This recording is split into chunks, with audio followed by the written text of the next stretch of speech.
Okay, so here's my presentation. My stupid self didn't realize that I made my flight back to Ithaca at the exact same time as this class, so while you guys are watching this, I'm on a plane right now, so sorry about that, but here's my presentation or introduction to Shohat and Stam's on stereotype realism and the struggle over representation in Hollywood cinema. I'm gonna watch over the Zoom recording and see the critiques or anything that I missed or anything, so let me know. So their first point is that realism is not real.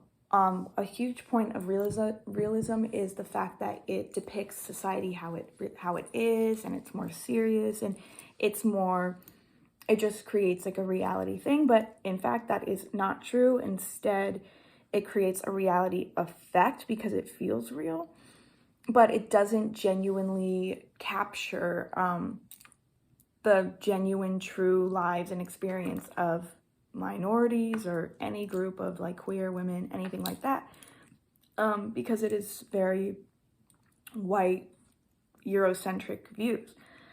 So their or minority groups are portrayed as either not at all or very stereotypical. We'll get into that more. There's something called progressive realism, which people would try to do to counteract realism when like this whole idea of racism and all of that stuff was going on. But obviously that didn't work because the people behind the cameras and who are kind of in charge of the whole thing are white people. So their progressive realism, sure, like gave more Black people characters to play, but they were stereotypical and pigeonholed them and were very one-dimensional and did not give them any kind of depth to their characters at all. So, stereotypes and white savior complex and realism is very, very, very prevalent. We look at how they're portrayed minority groups, and because it's realism, which is supposed to be a type of film that expresses the truth, it is taken as the truth. Once again, you look at the people who are controlling this, and it is white people who are depicting these groups of minorities, queer women, but Shohat and Stam were more so focusing on like representation of Black people, so I'm just gonna go off of that. But because these white people are the ones that are behind the camera making all of these things, they don't understand the Black experience. And especially during the time as well, like most white people were racist, like inherently. So they would pull their depictions and ideas of truth of Black people and groups of minority from their own personal experience, and they would put it on the screen, they would put it into movies, sell them out, and it would just enhance prejudice and racism based off the viewers as well, because here's some viewers, the audience, going in to see a new realism film that depicts the truth and is serious and like all this stuff, and then they see how groups of minority are represented in that, and since it's realism, it's the truth, that must be the truth. It just enhances the prejudice and the racism in the society, because that's what it is. It got even so bad that the Mexican government tried to like block any Hollywood films that had anything to do with Mexican culture took place in Mexico because of how ridiculous they were depicted. And they were like, they would even laugh about it. They'd be like, oh my God, like, are you for real? Like, no, we're not supporting that. We're not enhancing it. That's so disrespectful and not true. And possibly, okay, also, they make a point that it's impossible to make a film real. Even though it's called realism, you cannot make something real because it is a film. It is cinema. It's not real life. So as hard as you can try, it will never be real, but instead just kind of mirror and reflect their personal experience of what reality is. And they would talk about stand-ins. So Shohat and Stam would talk about how if a black man were to play a black man in a film, he wouldn't actually be playing a black man. He's a stand-in for a black man, because that is not truly what a black man would experience, how he would speak, how he's depicted, because they're very degrading and dehumanizing due to the racist like ideals of these movie creators. So they're called like stand-ins, even though they could be like playing like them, like their own race or something, but because of how they're depicted, they're a stand-in for a black man rather than an actual black man. It came to the point where the NAACP was like, okay, well, let's get some more representation in these films. Like, let's do this.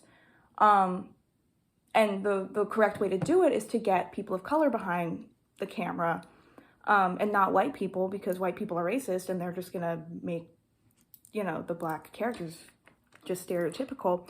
So they're like, let's get some black filmmakers in there.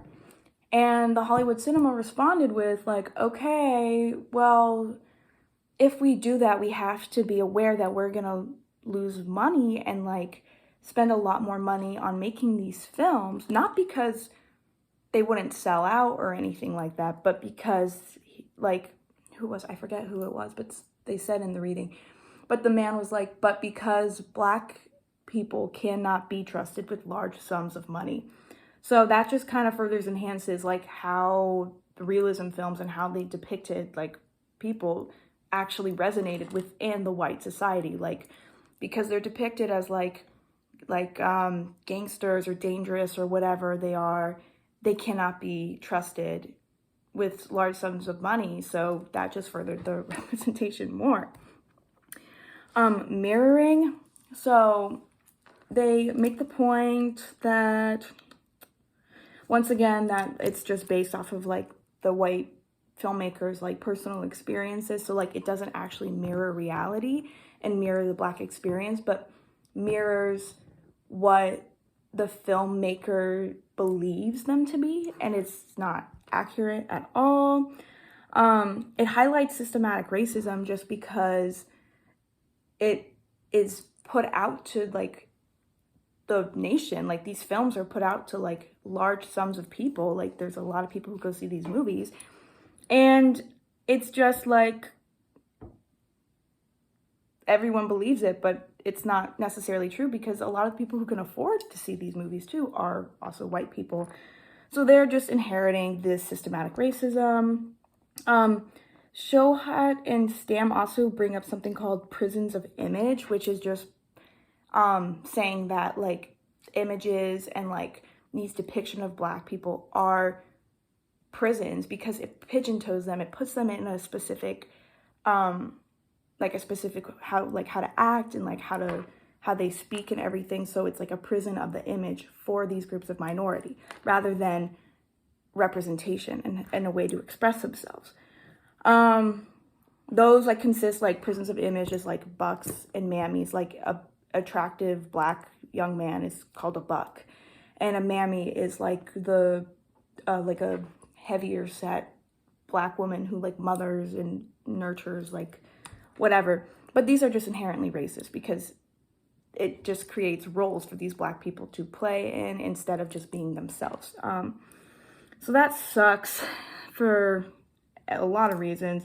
Realism is biased, once again, because they're created by these white people, so it's biased.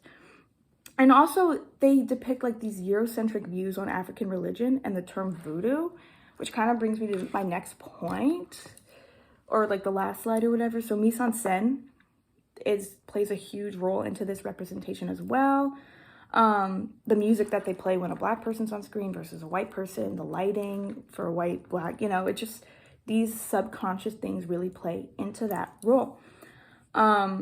Talking drum is kind of going back to what I said in the last slide with Eurocentric views on African religion. Talking drum, Shohat and Stam like made a point. They gave an example in like one film. These like black women were playing the drums, and one was like, "Oh, my master is fat," and the other one's like, "Oh, mine's feet is smelly," and it was making a joke about it when in reality drumming isn't a ritualistic ceremony for these groups of Black people. Like, it's their religion, and they're kind of mocking it. They use terms like voodoo, magic, ancestor worship, which totally takes away the fact that it's their belief system and it is their religion, and it makes it seem like weird and like crazy and like magic, voodoo. Like, stay away from that. Once again, one-dimensional characters, like they're pigeon-toed into certain characters or certain roles they can act in, and they excuse it with satire. Like, they're like, oh, it's a joke, like the drumming thing, that's a joke, this is like it's supposed to be a comedy, it's funny, but it's like, okay, well then where's the real representation? Also, like, you have these like drumming, like this like African belief system, it's their religion, and you're making a joke about it and you're totally appropriating it, so whatever, blah blah blah. So yeah, that's kind of like my introduction on Shohat and Stam's idea of stereotypes and representation in Hollywood cinema.